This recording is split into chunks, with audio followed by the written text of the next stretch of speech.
वस्तुएं प्रभु ने दी है। एक अणु के अंदर शक्ति का समावेश किया है उस भगवान ने।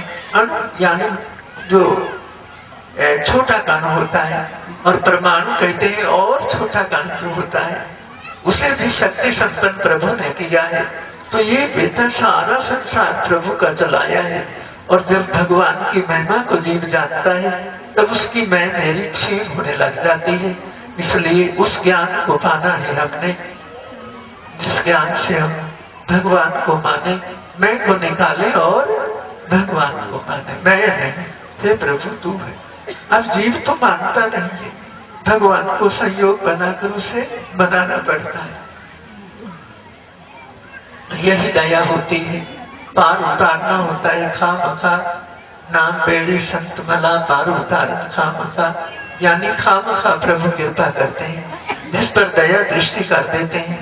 अपराधी से अपराधी जीव का उत्थान करना शुरू कर देते हैं, और वही निर्मल और शुद्ध हो जाएगा, और वही भगवान का रूप हो जाता है। इतने कलाकार हैं प्रभु जो सत्संगत में अपनी कला को दर्शाकर एक साधारण जैसे जीव को भगवान का रूप दे देते हैं। एक साधु जा रहे थे मार्ग में, तो एक पत्थर पड़ा था, पत्थर से उन्हें ठोकर लगी। जब ठोकर लगी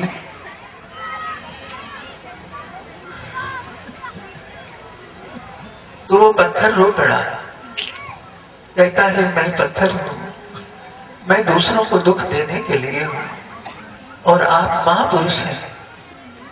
मैंने आपके चरण स्पर्श करते थे, पर मेरे कर्म स्वभाव के कारण, मेरा जो देह का स्वभाव है उसके कारण मैं ठोकर ही दे पाया, मुझे क्षमा कर देना।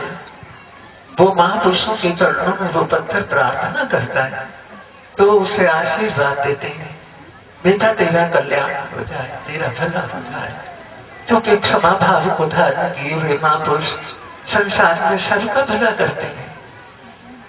जब उसे आशीर्वाद मिलता है तेरा कल्याण हो जाए, तो एक कलाकार आया जो मूर्तियां बनाया करता था। उसने इधर उधर पत्थर देखे मूर्ति बनाने के लिए, परंतु वो पत्थर बड़ा पसंद आया उसे। वो पत्थर ले जाता है और उसकी वो मूर्ति बना देता है। मूर्ति जब बन गई तो भगवान की मूर्ति थी, मंदिर में जाकर सुशोभित हो जाती है। लोग आकर प्रणाम करते हैं, लोग आकर प्रणाम करते हैं। जब चौखट से गुजरते हैं तो मस्तक झुकाते हैं चौखट पर, भगवान के चरणों में प्रार्थना करते हैं, प्रभु हमें सुख दीजिए। परंतु उस मूर्ति से कभी कभी ये आवाज आया करती थी, मैं भगवान अपने आप नहीं बना, संतों ने मुझे भगवान बनाया है। इसलिए संत शरण में जाइए अगर भगवान का रूप आना है। मेरा उद्धार भी संतों ने किया है। मैं साधारण पत्थर था और भगवान बन गया। लोग माथे टेक रहे हैं। इसलिए जिस पत्थर पर वो कला हाथ दिखाता है, अपनी जीव पर कला प्रभु कर दिखाते हैं सत्संगत में, और उस कला से पापी जीवों को भी भगवान का रूप प्रदान कर देते हैं। श्री गुरु महाराज में प्राप्त होता है, और यही सत्संगत में कृपा होती है राम की।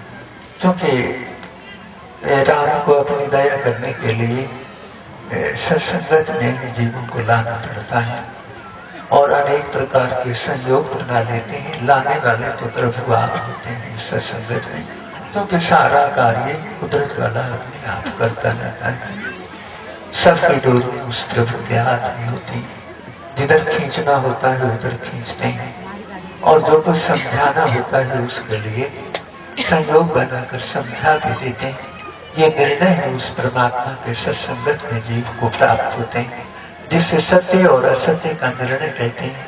जब सत्य और असत्य की परख जीव को आ जाती है, तब असत्य का त्याग कर देता है, खोटे सिक्कों का त्याग कर देता है, खरे को अपने पास रखता है, और जिसने खरे रख लिए वो खरा होता है।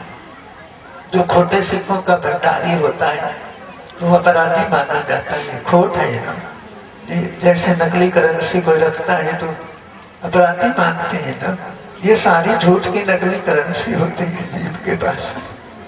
इसलिए उस नकली करेंसी को अपने पास नहीं रखना होता, सच को ही अपने जीवन में ढालना होता है। और ये सच दान श्री गुरु कृपा से जीव को प्राप्त होता रहता है। इसलिए प्रेमियों, ये हम सब भाग्यशाली जीव हैं जो प्रभु ने अपनी दया करके हम सबको अपनी चरण शरण में लिया, सच्चा मार्ग प्रभु इस जीवन के अंदर और सदा बढ़ाते रहते हैं, क्योंकि उनकी कृपा का ये कार्य कभी रुकता नहीं है। इसमें कोई अवरोध नहीं होता, जैसे समय के अंदर कोई अवरोध नहीं होता, वो निरवरोध आगे बढ़ता चला जाता है अबाध गति से। इसी तरह से श्री गुरुदेव जी की कृपा की अबाध गति से एक एक जीव पर आगे बढ़ती चली जाती है। जैसे नौका का खेवनहार अपनी नौका को किनारे की ओर खेकर ले जाता है, तो नौकर हो सकता है रुक जाए भंवर के अंदर, लेकिन जिसके खेवनहार भगवान आप बन जाते हैं, फिर उस नौका का रुकना कैसे संभव हो सकता है? वो तो सारे भंवरों से पार होकर किनारे लग जाती है। इसलिए प्रेमियों, सत्संगत में तो प्रभु की कृपा कार्य करती है और उनकी दया से, कृपा से जीवों की जीवन नौकाएं आगे बढ़ती रहती हैं। श्री गुरु महाराज जी एक बार अपने श्रीमुख से फरमाते थे, बेटा हमें तो सबकी गाड़ी को खींचना होता है, कोई कैसा भी है, भला है बुरा है, जब चंद शरण में आ जाते हैं तो हम सबकी गाड़ी को खींचते रहते हैं, भाई ले जाना है आगे। अंतर प्रेरक भी वही है, संयोगों के बनाने वाले भी वही है प्रभु, और समझाने वाले भी प्रभु वही है, आप ही हैं, और परीक्षा लेने वाले भी वही हैं और पास करने वाले भी वही। अब देखो, एक परीक्षार्थी होता है, बच्चा परीक्षा लेता है, तो उसे पास करने वाला, नंबर देने वाला कोई और होता है, पढ़ाने वाला कोई और होता है, नंबर देने वाला कोई और होता है। यहाँ तो एक ही है जो पढ़ाता भी है और नंबर भी देता है और पास भी उसने करना होता है। भाई बच्चे फेल हो जाते हैं और कई बार वो पास कभी नहीं होते, पर श्री गुरु दरबार में तो सारे पास हो जाते हैं। भाई देर लग जाए अंधेर नहीं होता, सब जीवों के बेड़े पार उतर जाते हैं। इसलिए बोल जयकारा, बोल मेरे श्री गुरु महाराज की जय। सब पर ही दृष्टि हो, कोई भी ना रह जाए। आप सभी जीवों पर करुणा में दृष्टि बनाए हुए सभी के धर्म का उत्थान करें, सत्य का उत्थान करें, अपनी निर्मल भक्ति ज्ञान से सभी को कृतार्थ करें, और हे प्रभु अपने नाम के रंग में रंग कर जीवों को भी अपने चरण कमलों में स्थान प्रदान करें।